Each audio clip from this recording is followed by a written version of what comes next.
I'll introduce myself to you because you and I have never met. My name is Tammy Dale. I'm a lieutenant, actually, with the Sheriff's Office in criminal investigations, which is where Detective Mercer also works. And I know this is an uncomfortable way to update you on this case, but as long as you want to and you're willing to talk to us, we'll give you a case update and then talk to you if you're willing to talk to us. I wanted to meet you. I've never met you, of course, you know that. And kind of talk to you woman to woman also, because I think you only talk to the dudes, and I think this case is a little more complicated than some people are giving it credit for. They're looking at it in a black and white medical sense, and I see a little bit more to it than that. Maybe not, but get your take on that if you're willing. I don't know. I see a young lady who's watching 5 kids, sometimes 6 kids, on her own, with no help from Luan, it looks like. I mean, he's working, he's going to school, I get that, so. I know one of your children is autistic, right, too.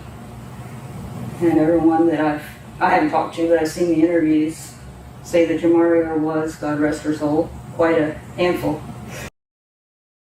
Hey everybody, Peach here, and today we're going to take a look at the Speedient's Gym Monster 2, which is an all-in-one. Steal things and lie about things and lie about stealing things. And it's a common tactic. Detectives will talk down the victim just to provoke a reaction or to pull the mask off the suspect. But when the victim is a 9-year-old girl, there's hardly a character to assassinate. So anyway, I wonder if there's more to the story than just the black and white. I mean, you can tell us if that's the case, if you're willing to. You can wait on Detective Mercer. So I don't have to regurgitate anything that you say to us. Okay. Yeah. I'm sorry, though, that you and your family are going through this, no matter what happens. I'm sure it's difficult one way or the other. I can't imagine. A lot of kids myself, and obviously you have several kids. I didn't operate that. Okay. I did have. I'll scoot over so you don't have to play tennis ball with your neck to look at both of us. We were chatting, but we didn't really get into anything. All right. So you remember me, right? Okay. I was out there that day. As you know, you're under arrest. Did they tell you what your charges were for? Yep. I think that there's more people involved in this that should be sitting in the chair you're sitting with too. So, I want to hear from you. What happened? Honestly, I can't say how she passed away. When I found her, she was sleeping. All I can say is, she did receive whoopings.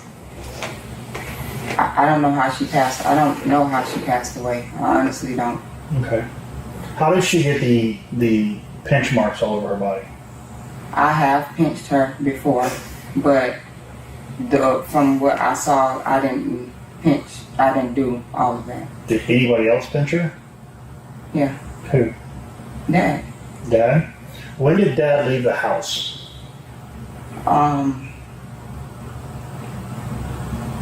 I want to say Thursday. I believe it was Thursday. I don't know which day it was he came back because that was unannounced. Like anytime I would put him out, it would just like sneak back into the house. So I don't remember exactly which day that was. But the day that I asked him to leave, I believe was Thursday. Okay. And he moved his stuff out. Where was Jamari at during that time when he moved out? I believe he left. The last that I knew, he was talking to her downstairs. Okay. How do you know he was talking to her? Because I heard say, "I'll be back to get you." I know he wasn't going to say that to none of my kids. Is there any reason why he would think that Jamaria was in California? because all of them were supposed to leave. Right. When was he told that though? He knew about it the same day prior to us coming back. Back from He where? knew that they were from the cruise. Okay. He knew that they were supposed to leave. So the next day when my mom left, I told him that they left because I was in the bed and I didn't know that they weren't going, because the last I knew about, my mom was booking their tickets. And then we found out that Jamaria was still in the house and my mom never took her. So we both found that out at the same time. And then so as we were talking, my mom was like letting me know how Jamaria was scared to be around him. My mom told me that she wanted to have a conversation with him and Jamaria before I left. I mean, before Jamaria went to California. And so that's how I ended up telling him a couple of days later. I was like, my mom is sick and, Mari's still sick. That's why they haven't called you yet. That's why you haven't heard from them, because they were supposed to call him and have a conversation. My mom wanted to let him know how she felt about Jamaria being in fear of him. Was your mom and was your mom and LaJuan in the house at the same time after the cruise? Yeah. Why didn't you talk about it then? Because we had just got back from the cruise and we were settling in, and she was trying to book flights before it was too late because the prices go up, stuff like that. So what kind of abuse or what kind of discipline would LaJuan use on Jamaria? And there it is. A rare Freudian slip. Whether intentional or not, the truth slipped out. Discipline was never the point. What you mean, like use? Like whoopings, timeouts? Like she got in trouble. Like if she got in trouble for something, what would be the recourse that LaJuan would do? I mean, initially it'll start out with maybe having to run in place. That's a lot of things that he would tell her to do, or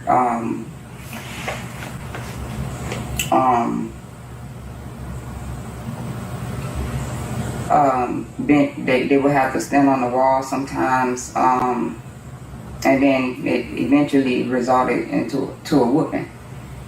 They just wouldn't listen? Like you tell them to run in place and they would do it for a minute or two and then that would turn into a whooping, or what do you mean? If they said that they didn't told him that they didn't want to do it anymore or whatever like that, yeah, then it would turn into a whooping. Okay. And when you said that you disciplined her, how was your discipline? Initially, I would just contact him a lot of the times and ask him what do he prefer her do. I would honestly let him talk to her on the phone, or he would talk to her on the camera. A lot of the times he would just beep in and talk to her over the camera, and she would listen to him through there. And I whooped her before. Honestly, I yell a lot. Mm-hmm.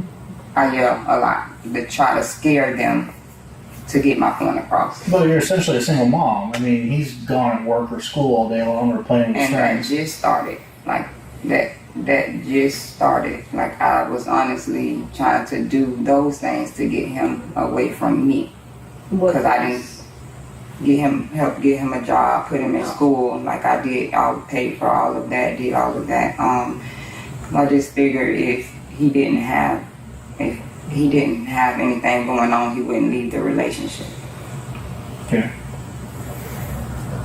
And it was just too overwhelming for me because, like, my kids didn't have, before they came, we never experienced a lifestyle like that. So when did Jalea and Jamaria move into your place?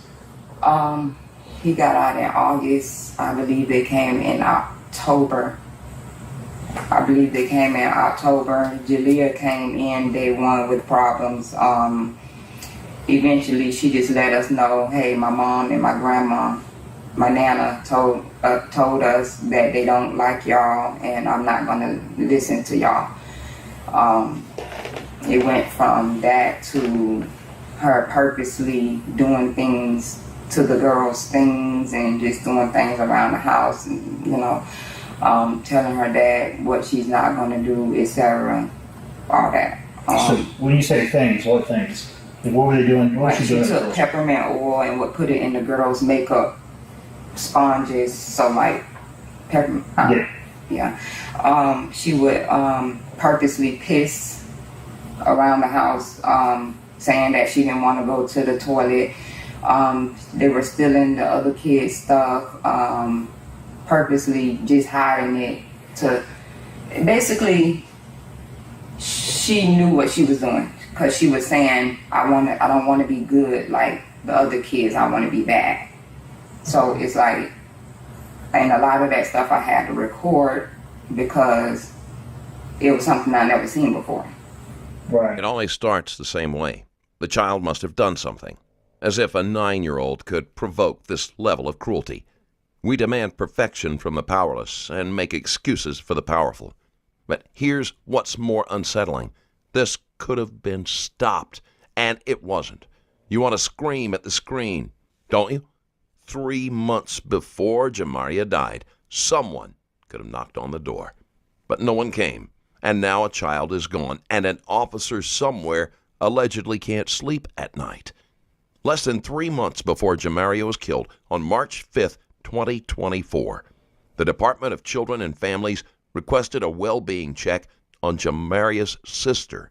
The call was closed with no response 24 minutes later by Sergeant Evan Rosenstein.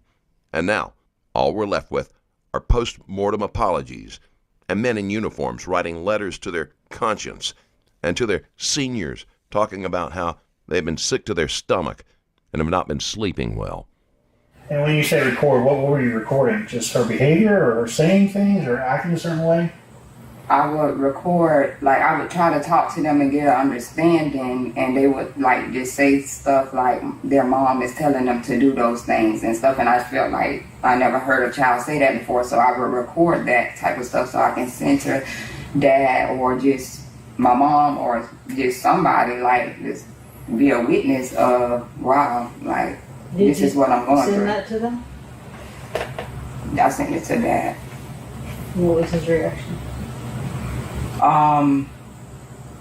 He would just always say, he would say he blamed the grandma and the mom. And he would sometimes text the grandma letting her know how he feel about it, because, initially we wasn't trying to get the kids. We just wanted visitation, but the grandma wouldn't allow him to get the kids, so he had to go through removing them from school. Jalea, I don't believe she was there that long. She went to the school and told them that I hit her in the head with the phone. That's the story I heard from when they called his phone. But when she got in the car, she told us something different, and that she didn't say that. So then he was like, he couldn't take it no more. So she eventually just went to his mom's house, and Jamaria, so their attendance was kind of rocky, because some days they wanted to go to school, some days they didn't want to go, and because they were adjusting, we were allowing them to adjust. Julia is Jamaria's sister. They lost their mother, Tadrina Dort, too early. She fought leukemia and won, only to die later of heart failure. It's tragic enough to lose a parent, but the real horror began after. The girls were placed in the care of their grandmother, Althea Chenault, a woman who tried to protect them. But then their father, Lowan Sessions, showed up with the kind of power only a legal blind spot can give. He walked right into their school and took them and made sure their grandmother couldn't even see them again. Isolation was just the first act of abuse. But, sometimes if one of the other kids was sick or wanted to stay home, then one of them would want to follow up behind them, and then they stay home or stuff like that. I honestly was against it, because if you check the history before they came along, my kids never missed a day, ever. All right. So when did Jalea go live with LaVon's mom? Jalea went and lived with Roxanne, I believe, right before January. Okay. All right. So how was, with Jalea gone, how was Jamaria up until May, between January and May? Jamaria gave us problems, but kid problems. Okay. Like nothing to be on the lookout for. It's just that last, like when we let her go over to his mom's in April, she let us know, she let me know, Jamaria let me know that his mom told her to start acting exactly how Jalea was acting, so we would send Jamaria over to his mom's house. She told me that the grandma told her that, and that it's all about money thing, a check thing. So what's the check thing? Like, I believe they found out that they came with Social Security, and the grandma, which is his mom, wanted to have both of them in the house with her so she can get their Social Security checks, because everyone in the house with her gets a Social Security check. And that's what I know about that. Jamaria did tell me that they told her to start acting bad, so we would send her over there. So did Jamaria and Jalea already come with a Social Security disability check from their mother? Yeah, but we didn't find out until like two or 3 months later.